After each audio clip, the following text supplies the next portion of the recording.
今日同大家行一轉深圳，一出深圳灣口岸，你就會見到一個奇景，成千上萬個香港人好似約埋一齊咁，每人手入面都拉住一架甚至兩架買餸車，個個神情嚴肅，步伐堅定，目標只有一個，就係直奔山姆超市。以前我哋講起北上，可能係諗起食海底撈、揼骨、飲喜茶，但係而家，而家係全副武裝去掃日用品。你知唔知最誇張係乜嘢？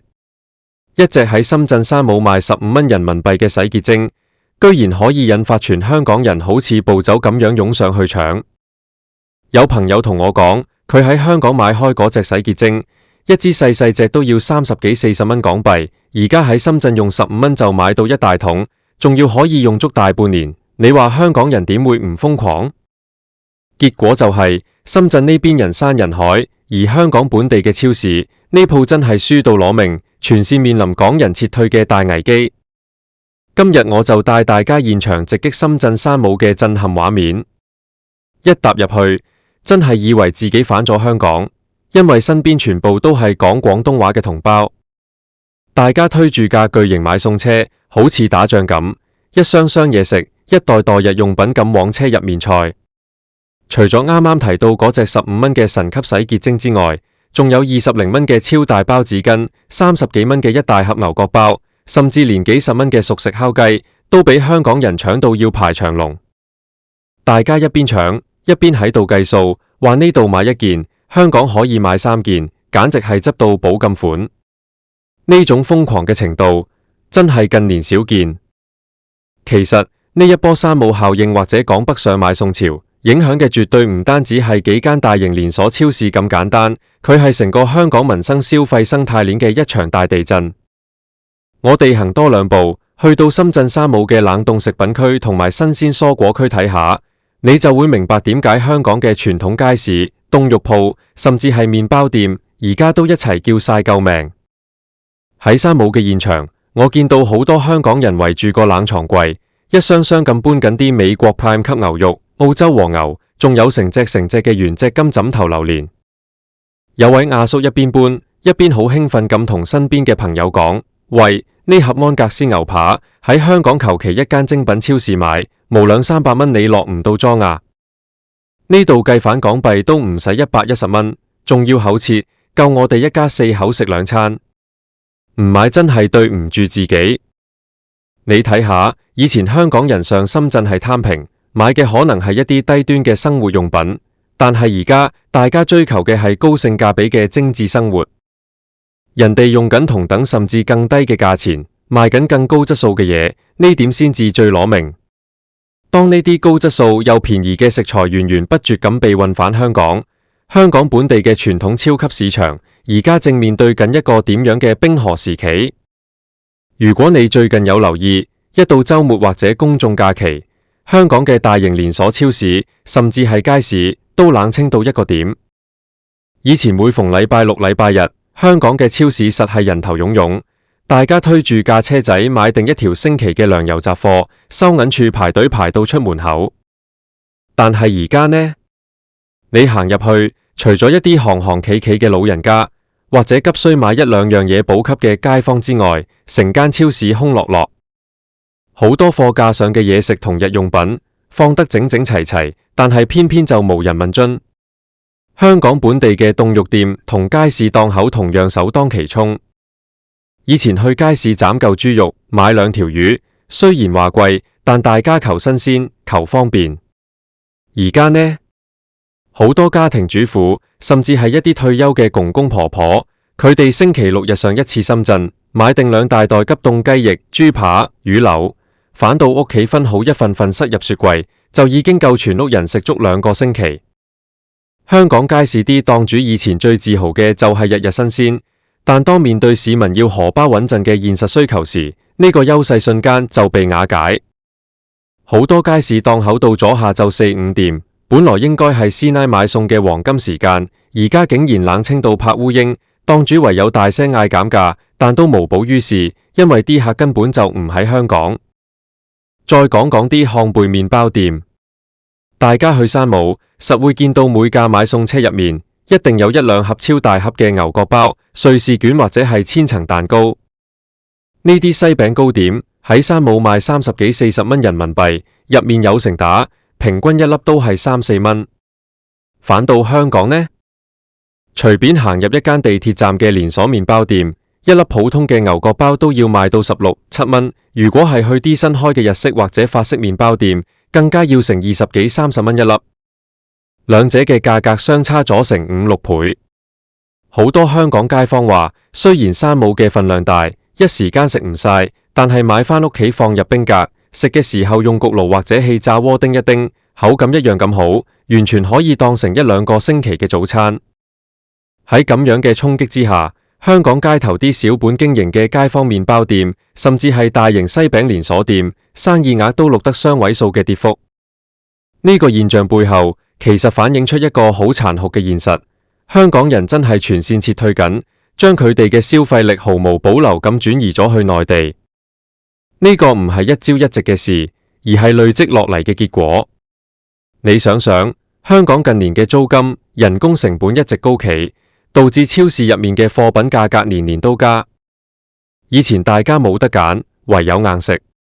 台前幕後大家賺錢咁辛苦，邊個唔想慳得1蚊得1蚊？同樣係1000蚊港幣，喺香港超市可能只係買到2袋好普通嘅日用品，連1星期嘅開支都未夠。但係如果攞住呢1000蚊上去深圳山姆或者 Costco， 你可以填滿成個私家車尾箱，甚至連全家人1個月嘅嘢食同消耗品都搞掂埋。面對咁樣嘅打擊，香港本地嘅超市同商戶其實都試過賺扎。你可能會見到近年好多香港超市推出咩抗疫價、街坊價，或者做埋晒啲買2送1加1蚊多1件嘅優惠。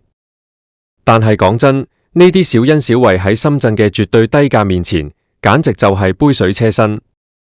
你香港超市再點減，一隻洗潔精都無可能減到15蚊，仲要係超大桶。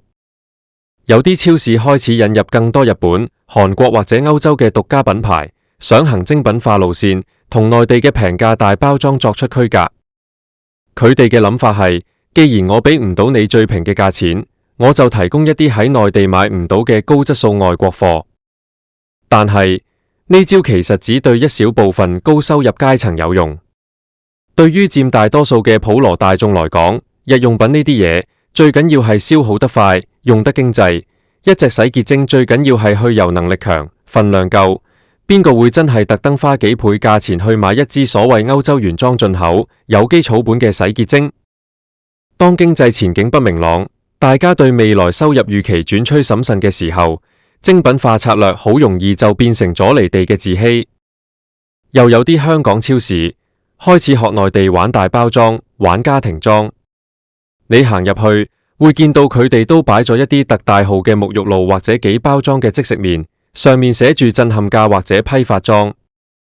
但係呢個做法好快就露出咗缺陷，就係香港超市嘅店面實在太細啦。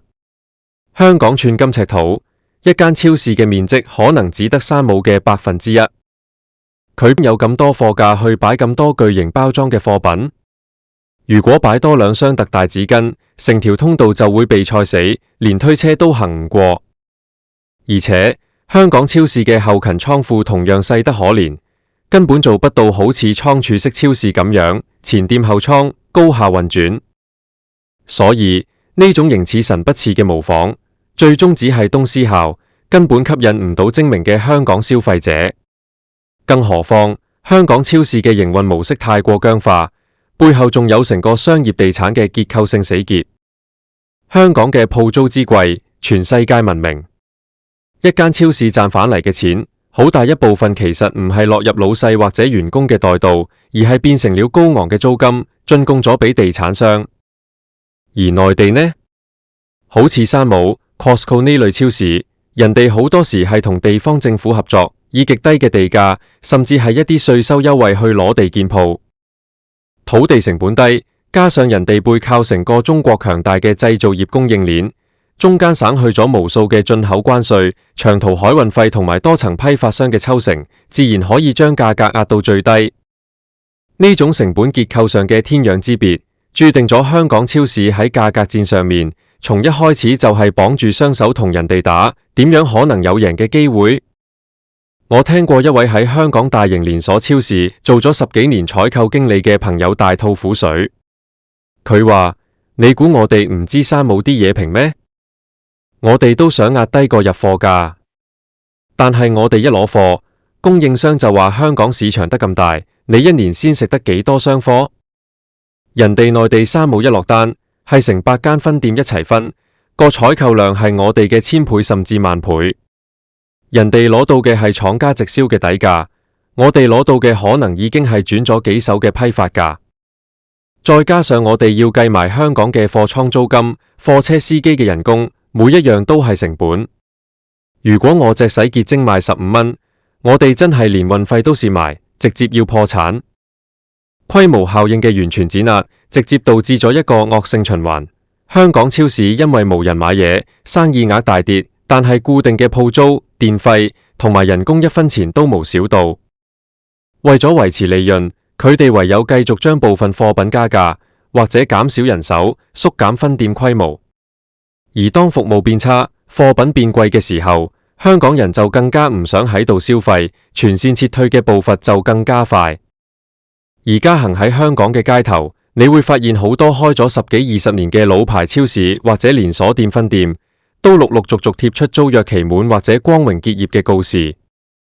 呢啲畫面睇落真係令人唏噓，但係又不得不承認，呢個就係市場經濟最現實的一幕。有人可能會話，香港人咁樣北上消費，係咪唔夠愛港？係咪對本地經濟落井下石？但係我覺得，我哋唔可以用道德綁架去要求消費者。每個人嘅錢都係辛辛苦苦返工賺返嚟嘅，喺呢個供樓、供車、生活壓力爆棚嘅年代，香港人只係做緊一個最理性、最符合自己利益嘅選擇。當內地可以用15蚊解決到你生活上嘅基本需求，而香港需要你付出3倍甚至4倍嘅代價時，生活嘅重擔自然會幫你做出決定。其實呢場洗潔精引發嘅全港暴走，背後折射出嘅唔單止係兩地物價嘅差距，更加係成個大灣區一體化之後消費模式嘅深度融合。以前香港人覺得過關好麻煩，要排長隊，要換人民幣，但係而家呢？高鐵幾10分鐘就到，各大口岸都有免費接駁巴士，電子支付好似八達通、Alipay HK、WeChat Pay 等又完全打通，甚至連香港嘅信用卡喺內地消費都有回贈。種種嘅便利，令到北上買餸變成咗好似由旺角去尖沙咀咁簡單嘅日常操作。當地理同心理上嘅隔閡全部被打破，香港超市如果仲固步自封，繼續用以前嗰套獨家壟斷嘅思維去經營，咁樣佢哋嘅結局就真係只有死路一條。咁到底香港嘅超市同零售業未來應該何去何從？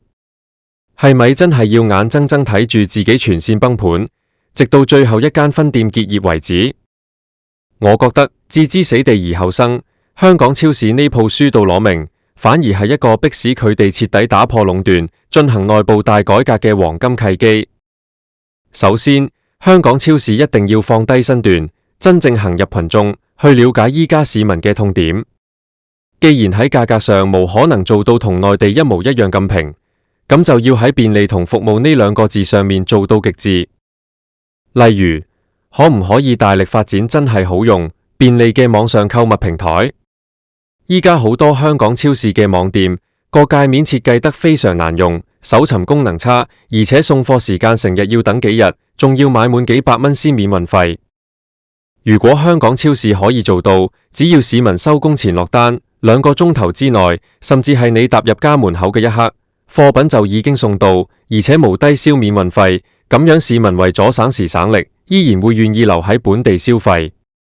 其次，香港超市可以考慮轉型，加強同內地供應鏈嘅直接合作。既然你打唔過人，不如加入人哋。其實近年已經有部分精明嘅香港超市開始繞過香港本地嘅傳統代理商，直接去到內地嘅生產基地進行產地直採，或者引入內地一些性價比極高嘅國產優質品牌。當香港嘅貨架上都開始出現越來越多便宜又好用嘅內地製造產品時，兩地嘅物價差距就會慢慢縮小，市民自然就唔需要每逢星期六日都舟車勞頓，好似難民潮咁湧上深圳去搶日用品。最後，我覺得成個香港社會，包括政府同地產商，都必須正視呢個零售業嘅危機。地產商如果仲係死守住以前嘅高租金唔肯放手，最後嘅結果只會係越來越多鋪頭倒閉，變成死成一片，到頭來受害嘅依然係自己。唯有大家一齊減租，一齊讓利，營造一個更健康、成本更低嘅商業環境，香港嘅本地商戶先至有一口喘息嘅空間，去重新組織自己嘅防線。直擊完深圳山姆嘅盛況，再回望香港超市嘅冷清，我哋不得不承認，香港嘅零售業真係到咗一個需要徹底反思同轉型嘅臨界點。時代真係變咗，以前係內地同胞落嚟香港尖沙咀廣東道排隊買名牌，去上水搶奶粉搶藥油，而家風水輪流轉，變成香港人排隊上去深圳買山姆、搶烤雞、搬洗潔精。呢種角色嘅互換，正正說明咗市場永遠係最具活力、最無情，同時亦都係最公平嘅。邊個能帶俾消費者最大嘅利益、最好嘅體驗，消費者嘅腳就會往邊個方向行。港人全線撤退，深圳山姆現場暴走，呢個畫面雖然帶給香港零售業極大嘅震撼同痛苦，但從宏觀啲來看，這何嘗唔係大灣區一體化進程中一個必經嘅陣痛期？當兩地嘅生活圈、消費圈完全融合，當香港嘅商戶經歷完呢場洗禮，揾到新嘅定位同競爭力之後，我相信香港嘅零售業一定可以縱掃輝煌。最緊要嘅係，我哋香港人嘅嗰種靈活變通、精打細算嘅精神從來都冇變過。無論環境點樣轉變，我哋總可以揾到最好嘅生活方式。今日上深圳買日用品，係我哋對美好經濟生活嘅一種追求。15蚊一支洗潔精引發嘅故事，可能只係一個開始。未來兩地嘅生活融合，仲會有更多令我哋意想不到嘅火花出現。希望香港本地嘅超市同商戶都可以快啲醒覺，唔好再輸到攞命，早日帶給香港市民更多留港消費嘅理由。